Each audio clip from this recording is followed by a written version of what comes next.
Welcome to the channel English Learners. Let's learn about the Great Fire of London.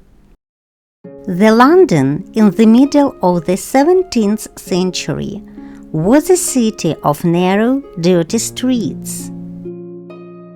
Indeed, the streets were so narrow that it was often possible for a person at a window on one side of the street to shake hands with a neighbor on the other side.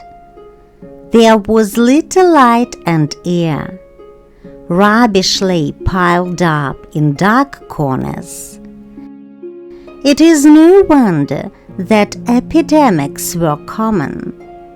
The greatest epidemic of the plague broke out in 1665. It was a sad time for London. The streets were empty, shops were closed, and there were few boats on the Thames. Every house in which there were sick people was shut up, and no one was allowed to go in or out, and the door of the house was marked with a red cross. The following year, the Great Fire took place.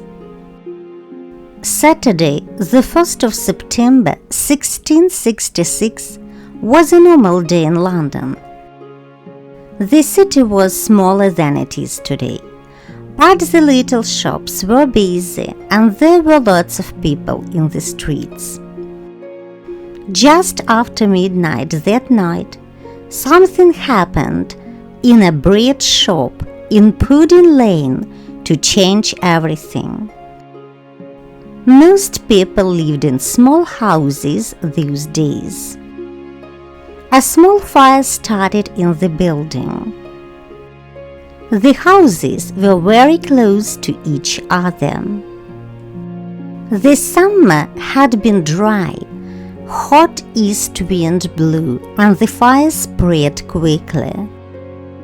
It happened not far from London Bridge. This is what we read in the diary of John Evelyn, who saw the terrible fire with his own eyes.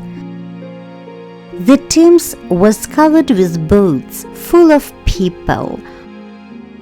On the other side, one could see carts carrying out the saved goods out into the fields, and people putting up tents.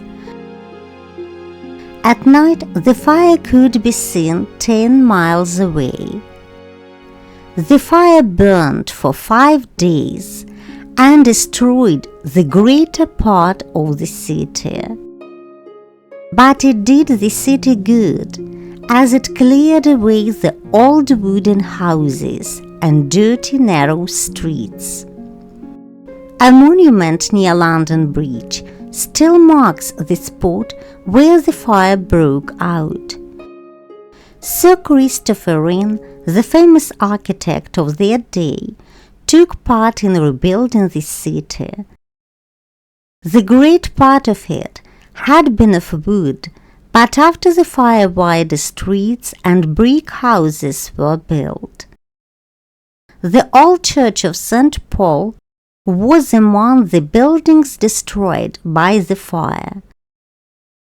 In its place, Wren built the present St. Paul's Cathedral. He lies buried under the roof of his own great work. These words are written in his grave. Reader, if you want to see his monument, look around.